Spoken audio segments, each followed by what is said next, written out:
Eli, we're done. Can you make sure you do the punk rock one? Let's go!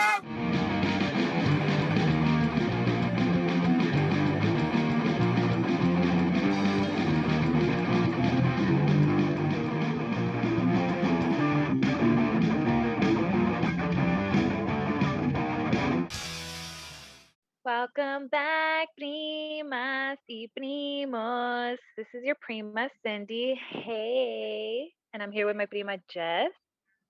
Hey, Prima. How's it going? Oh, look at your voice. She was not at this tone just 3 seconds ago. She's like, hi, Prima. I'm in a mood Anyways. right now. I have my eucalyptus candle lit. I have no lights. I have my decaf coffee. I'm in a mood right now. What about your sage? Did you sage?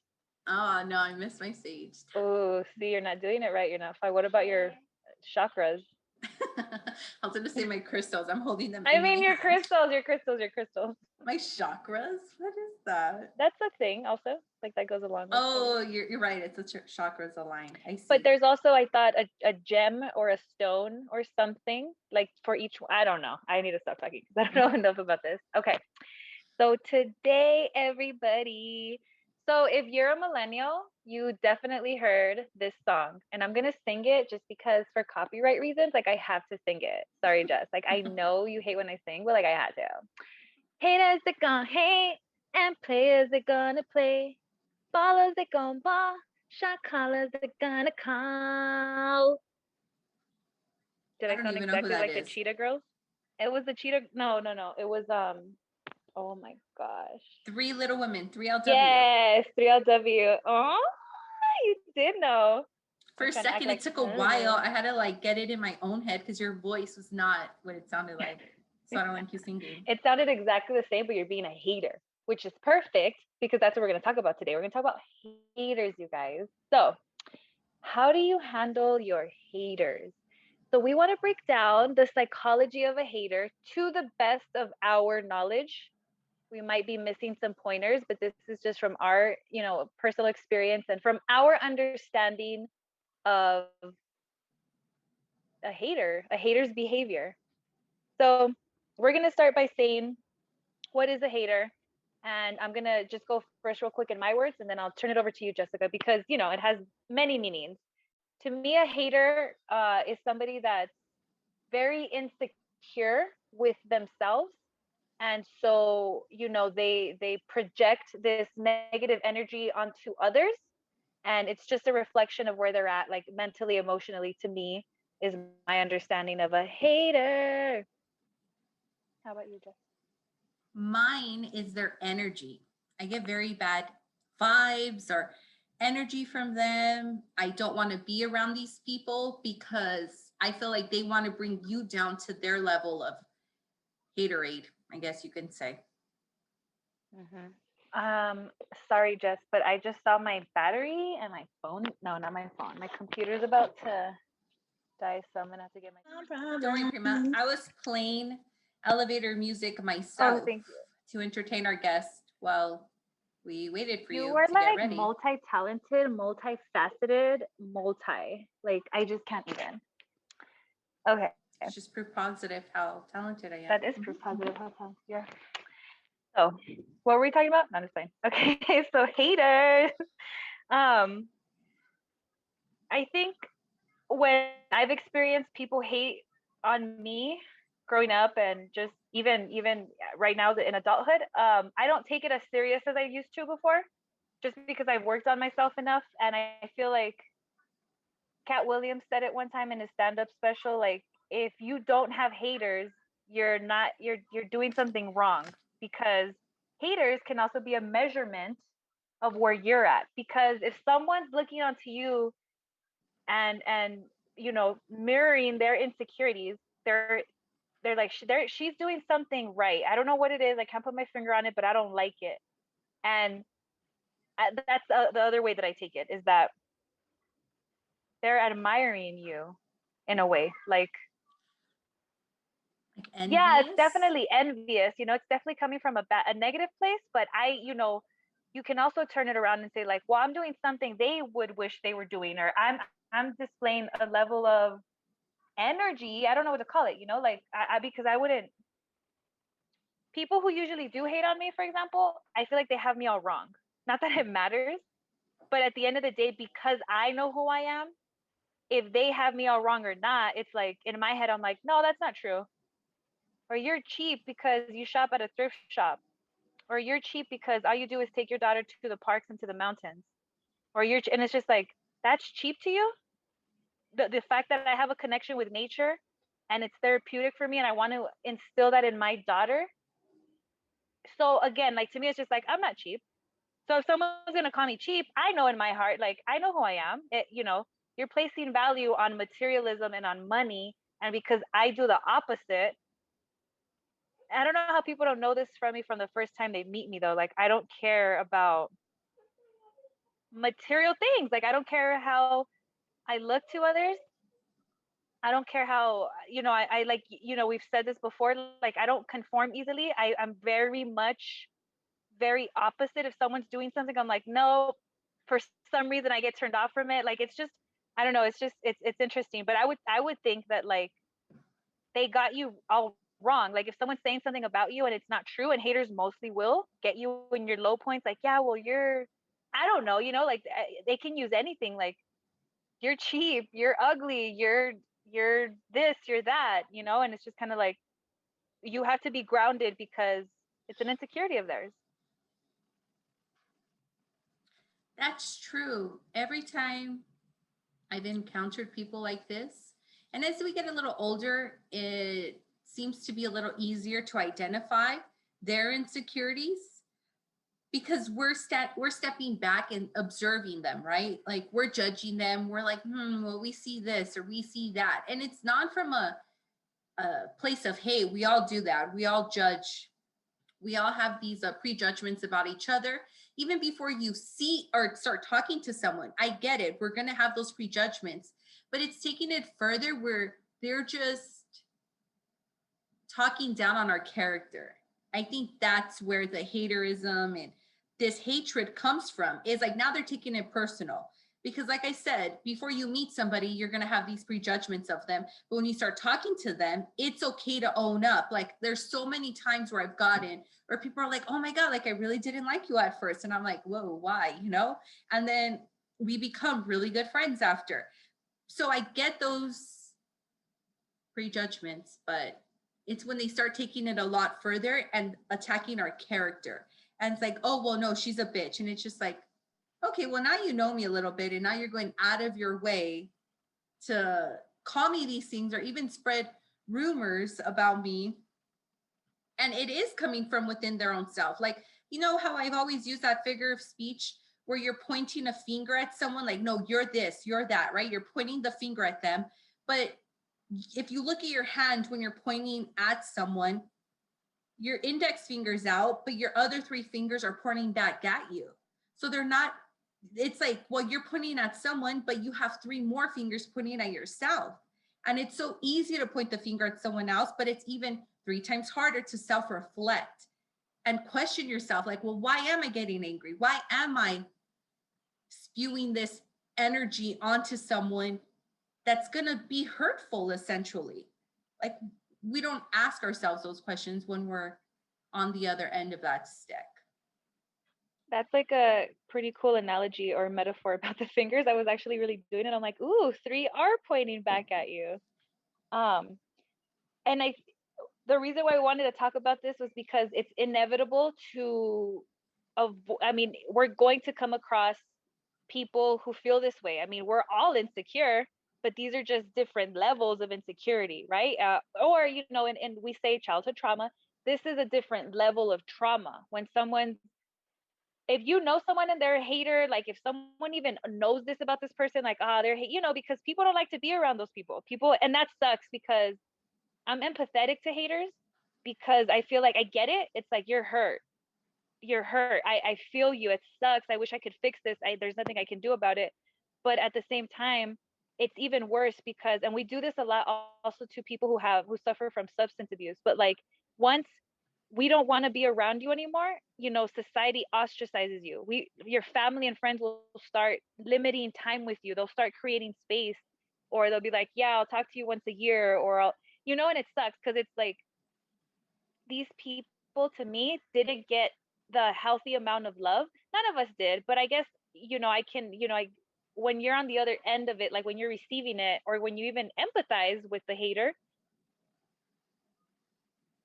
I guess we entered a different level of awareness where we understand maybe I didn't get the healthy amount of love, but that doesn't mean that we didn't deserve it. And haters also, because I loved our previous episode when we talked to Georgina, and she was an inner child therapist, like that's her focus. It just changed a lot of things for me, because I started to see that when I had my daughter. Like anytime someone was mean to me or disrespectful, I would go into their inner child. And this is a 7-year-old them. You just picture these people.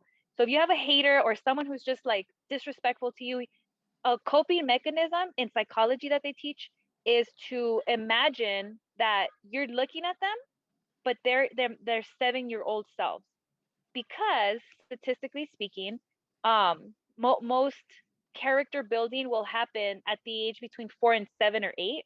They, I don't know exactly the exact numbers, but that's usually the time we're so vulnerable, and we've already established who we are. And so at that age, this person who's 30, 40, if they're being disrespectful to you, they're literally coming from that place. They're coming from that place where they learned that this is my coping mechanism. F you, you suck, whatever the hate is, um, it's coming from their inner child.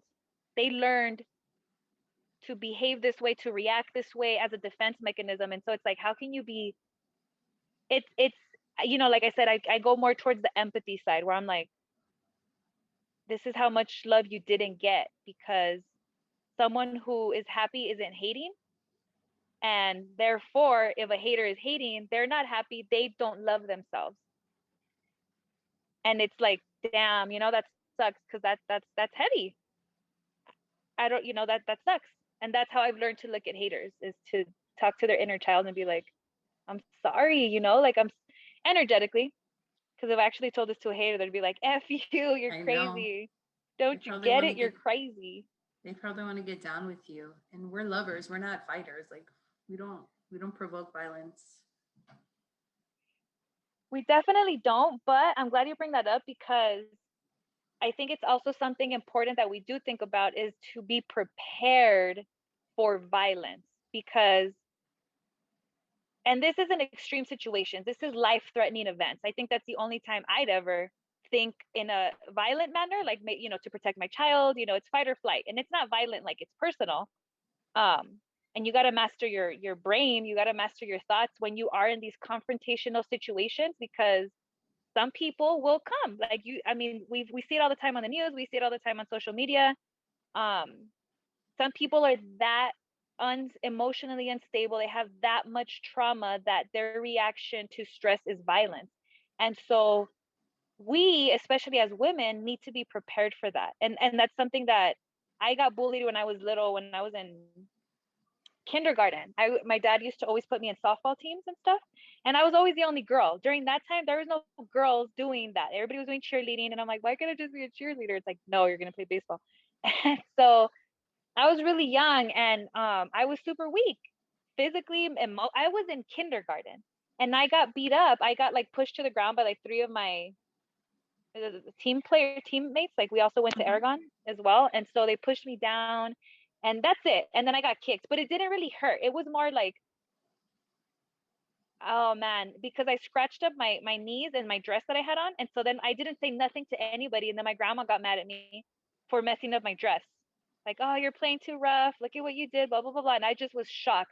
I didn't even cry. I was just like, I mean, just a 5, 6-year-old like that happened to.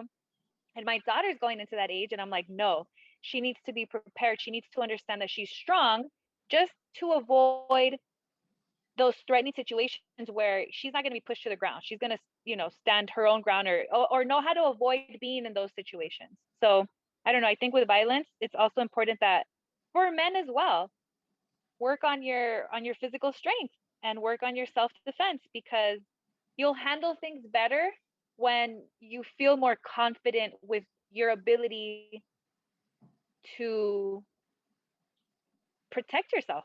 Feel safe. I don't know how else to say that. I get it. Yeah, I was just like, wait, where are we going with this? I was just going on a rant. I'm sorry. I use these sessions as therapy sessions, don't I? I'm like, and then one time when I was 9. It's like, great. We know Cindy's trauma. But So it, the people closest to you are the people that you're going to experience hate from because they know you, right? Like a total stranger could hate on you and it's not going to impact you the same way as it would if that was your mom, dad, sister, brother, partner, ex-partner. People who just they know you a little bit better, those are the people that are going to come for you. And because behavior and trauma is inevitable and a lot of people we don't look into our traumas, you have to be prepared to not take it personal. It's gonna happen. It's coming. It's from left and right, and it's gonna be people you don't expect. Don't allow it to hurt you. I would say don't allow it to get deep inside where you believe them. If yeah. I like when you said don't take it personal because it reminds me of this idea we learned in a philosophy class.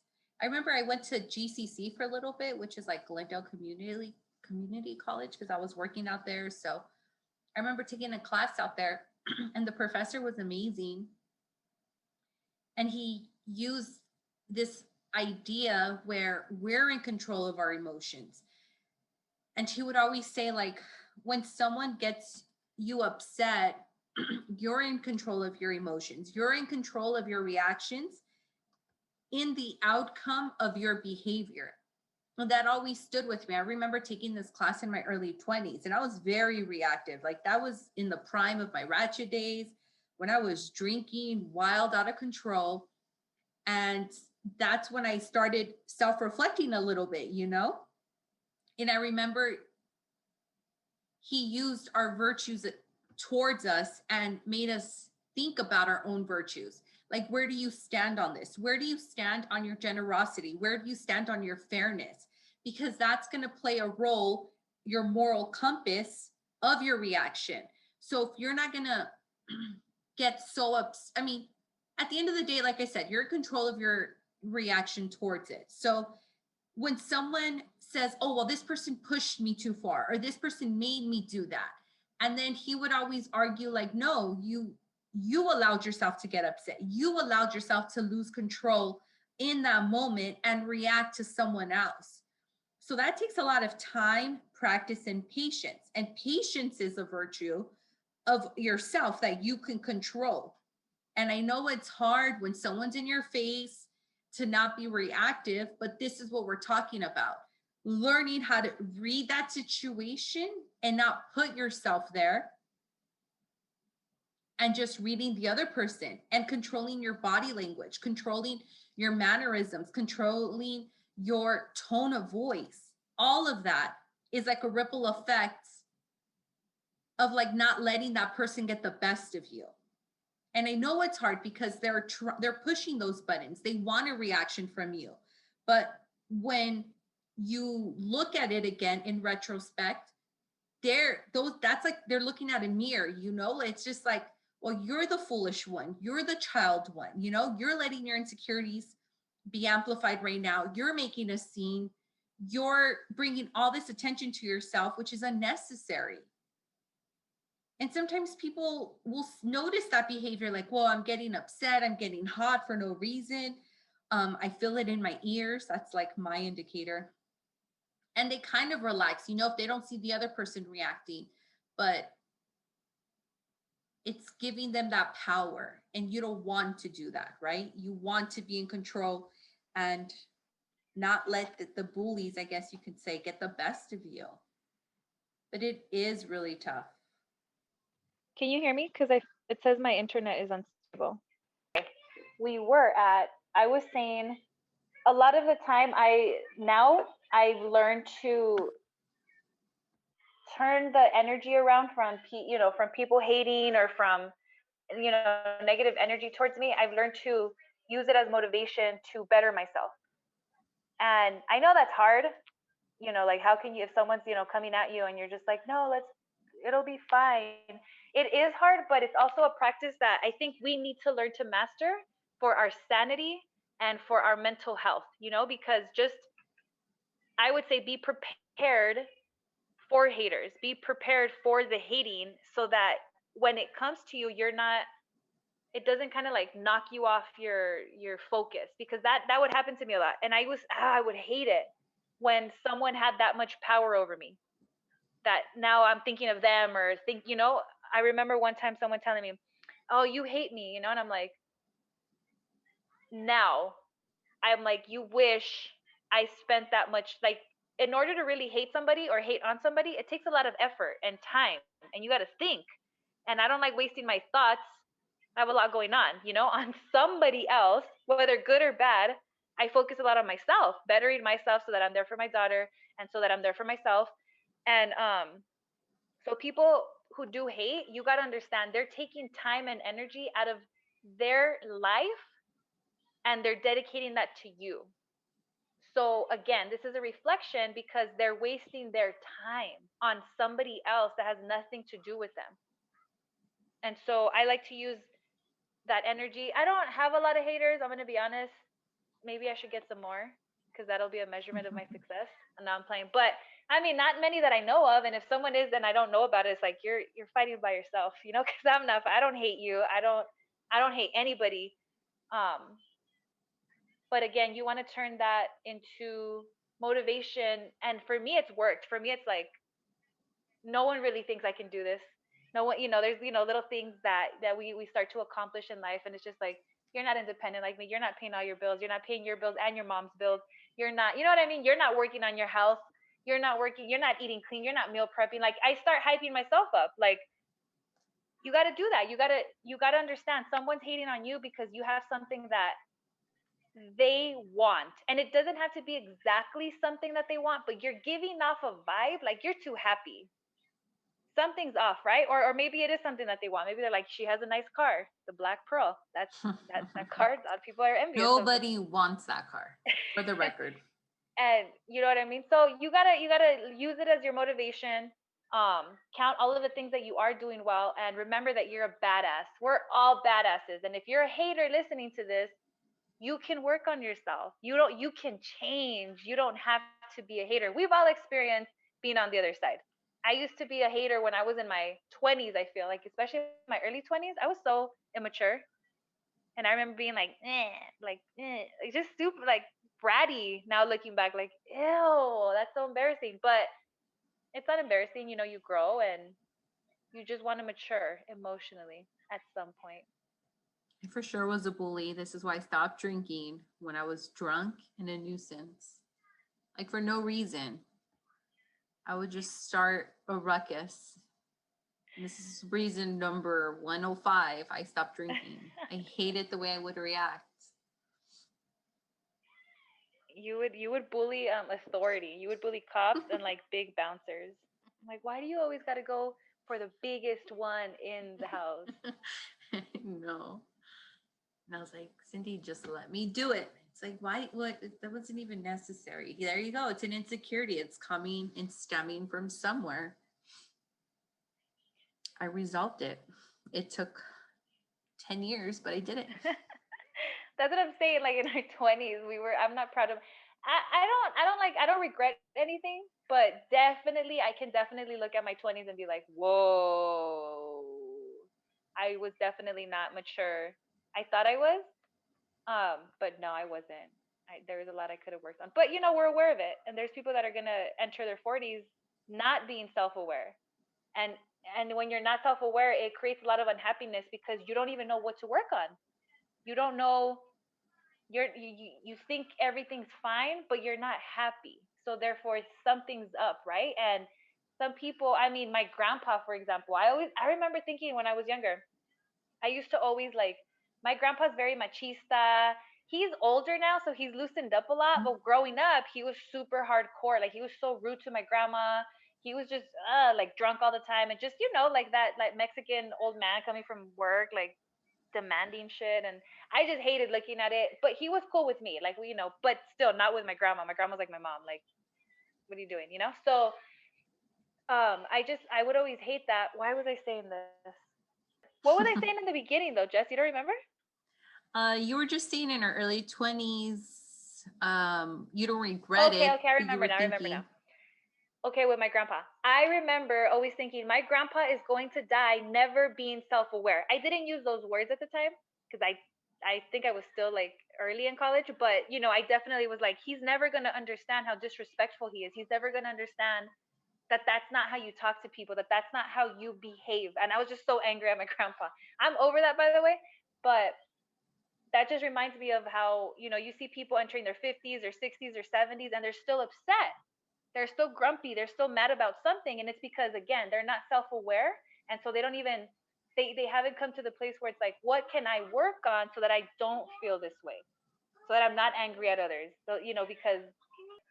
but you're right, Prima. And it goes to show then, it goes back to what I was saying about those virtues. You cannot control anybody. You have, even if someone has that personality, we've all met those people who just say, and it still drives me crazy, I'm still practicing it, where they're like, I just like to push people's buttons. And I'm like, why are you like that? I don't Oh. understand how people can wake up and focus all that time and energy on just fucking up someone else's day or just rattling them. Like, I don't get the pleasure they get from it, but I understand that they're doing it for a reason. It's an insecurity, it's a defense mechanism, and I'm just observing them. And I do feel bad for them. I don't even call it empathy. I call it sympathy because I just feel bad for them because they're not getting it. And it goes back to that virtue. You cannot control them. You cannot control what they say, what they do. All you can do is control your own actions and your reaction to it. And there's a way to approach people and to shut that down really quickly, And I don't think matching them is one way to go about it, or dealing or getting rid of these like quote unquote bullies. Because Yes, and something that I see a lot today is, well, we all see it, but we used to call it cyberbullying. But it's basically just, you see a lot of behavior like when you're driving, right? You could see a lot of psychology going on because everyone's the king of the road. Everyone's like, this is my, get out of my way, and everybody's thinking that. Most people are thinking that they're on the road, and so when people are on social media, it's a really cool place in the comment section to study stuff, like on YouTube, on Instagram, on Facebook, whatever. I don't know. I don't really go on Facebook. I know there's a comment section, but it's hidden, right? So, but like if you go to different posts, you can see what people's opinions are, and you can judge a lot of behavior. I think these new kids call it trolling, not cyberbullying anymore. It's like trolling. I know. I was okay, trolling, cyberbullying. I remember they would tell us those things like in elementary school and like middle school, like cyberbullying. I'm just like, I don't got a computer to cyberbully anybody. Like I would just skip that presentation. But anyway, um, a lot of it's the same thing, right? Like you start seeing the same thing where it's like in real life you would not behave this bravely. You just wouldn't. That's not how we are as humans. Don't get me wrong. Some people are very confrontational, but even the most confrontational people, they're not on it 24/7. And online, you can see it happening 24/7. And I think it's the same thing. I think when people go back and forth, you're spending way too much time on something that's not important. And especially when it's a stranger you're arguing with. It's like you don't even know them. We barely know ourselves, but to actually go after someone else's beliefs, it's like you're wasting your time. Who cares? Why, like, it's just never that serious for me to want to, no, I'm going to go back and forth with this person. They think differently from me. And it's just like, I could never, I don't go back and forth. Like, I value my time, like I just, why would I do that? Yeah, let's talk about time. I like that topic. Just kidding. No, you're right. And oh man, when you brought up the road rage, like I've even fallen of that, like living in LA, and every time I go visit you, Prima, you always say like, why do you have so much road rage? And to me, I don't think I do compared to other people out here, but it stems from that. It comes from that. And I'm trying to work on it. We're not perfect. We're still working on ourselves. We're still trying to master these virtues. And it's tough sometimes. But I don't say I could never, because I don't know how I make people feel all the time. But when I'm around people, my intent is to always make them feel good about themselves. Like I always try to lift people up, because I have been on the other end of that stick. And I don't like when people put me down for no reason, or put me down or belittle me in front of other people. And I try to be conscious in that aspect and not make people feel like that, because it's so easy, I think, to do so. I think it's just in our human nature, right? It's our, is it our id? The id in us? What, to be reactive? Yeah, right? It's the Yeah. id, not the ego. I don't know. These are like hardcore the psychology id. terms that I haven't read about in some years. I always attribute not bad behavior, but reactive behavior to my ego, because it's just something that I don't have control over. But I don't know the real terminology. But I'm just saying, like, if I did something out of character, that was my ego. It is me, and I take ownership of it, and I hold myself accountable. But it's mastering our own thoughts. And if you let someone, a hater of any sort, even if they're directly coming at you, if you let them impact your behavior, that's just a measurement of where you're at and how much control you have over yourself. Because I don't know, I've had people come at me, and it's just kind of like, I'm not going to react to it. That's not true. I'm not going to spend time reacting to that, because what solutions are we getting out of this? You just want to fight? I'm not a fighter. Like you said, I'm not going to fight with you. Like, that's a waste of my time. It's not going to solve everything. I'd rather negotiate. There's going to be problems that come up. And my style is always like, how can we fix this so that we're both happy? Because it's not personal. You're making it personal. But making it personal isn't coming to solutions. So once you're over it, call me so we can negotiate a situation so that we're both happy. It's not like things have to go my way, but at the same time, it's like, I'm not going back and forth. I guess that's my biggest thing from that. Like, I'm just not going to do it. Yeah, I think that it is the example of the little devil on your shoulder that's telling you to do all the bad stuff. Okay, so let's talk solutions. When someone is, I guess we talked a little bit about it, but a lot of the time, if someone is bothering us and we can't get them off of us, it's because we got to work on our own confidence. It's an insecurity we have when we're afraid of confrontation, or when we're afraid, and I don't mean physical life-threatening confrontation. I mean, when someone does something to you, we're like, damn, I have to say something. I have to say something because I wasn't right. I don't know how they're going to react. And we get so insecure. We get very uncomfortable, but that's your ego. We have to work. Being prideful. And we have to be confident and de-escalate the situation. When someone is coming at you, it's just like, is me ignoring this going to de-escalate it? Because if so, I'm going to ignore it. And that solves 90% of the situations. But a lot of us don't ignore it, right? We give the energy back.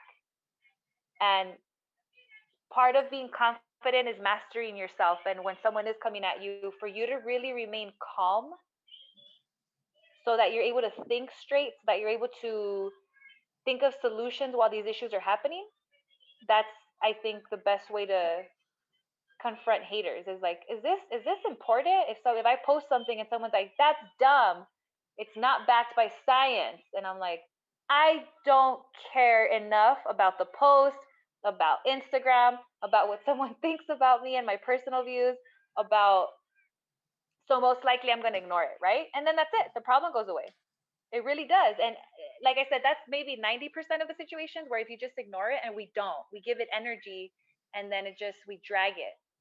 And if you need to confront someone, like, I feel like the ways that I confront people it's in a very like peaceful, sarcastic way. Like, hey man, I mean no harm. I promise. Like, I'm not trying to come for you. And then people are taken back by that, because they're like, what? It's like, I'm not a fighter. I'm not trying to fight with you. That's not to say that I'm scared. I ain't no punk ass bitch. No, I'm just playing. But it is to say that. I know, huh? It came out. See, that's my ego. down, boy. No, but you know, like, but it is, you know, it takes a lot of confidence to know that you're not afraid of if things do escalate, but at the same time, I have the maturity to say, I don't need that. I don't need to fight with you over that. It's not that serious to me. I'm sorry that it's that serious to you, but I have no control over that. So I'm going to respectfully back off because it's just, the things that I value in my life are never someone else. I know it sounds crazy, but it's just never someone over me because I'm a mother. I need to be there for my child. I need to protect myself. Or not someone's beliefs over anything else. Because it's their beliefs that they're not budging with. What do you mean? You said you don't care enough about someone, but I was going to say, I don't think you mean someone. I think like someone's beliefs enough. Like you're their right, theory, their ideas, and all that, because that's what they're essentially trying to like push on That's you. True. So it's not the person. I think it's their ideas that you don't care enough. Like, why are we even arguing about it? Like and I agree, Prima, with what you said. It comes from a sense of confidence from yourself, from within. Again, I say this a lot. All we could control is our actions, our thoughts, our reactions to other people. And it's like, if they're telling me all this stuff, like I could give zero fucks because it's good. At the end of the day, we're going to agree to disagree. And I'm okay with that. They're not going to get the best of me by getting that response. I think they want me to like get in an argument or confrontation with. It's like, well, I'm never going to allow that to happen. In my younger self, 100%. I was very quick with my words. I wouldn't back down. And I'm like, nah, fuck that. Like, they're going to hear what I have to say. And now I agree with you. It's like our time is so valuable. I wouldn't waste my breath on people who just don't see eye to eye with me. And we're going to interact with these people. They're all over the world. They might be your family. They might be your friends.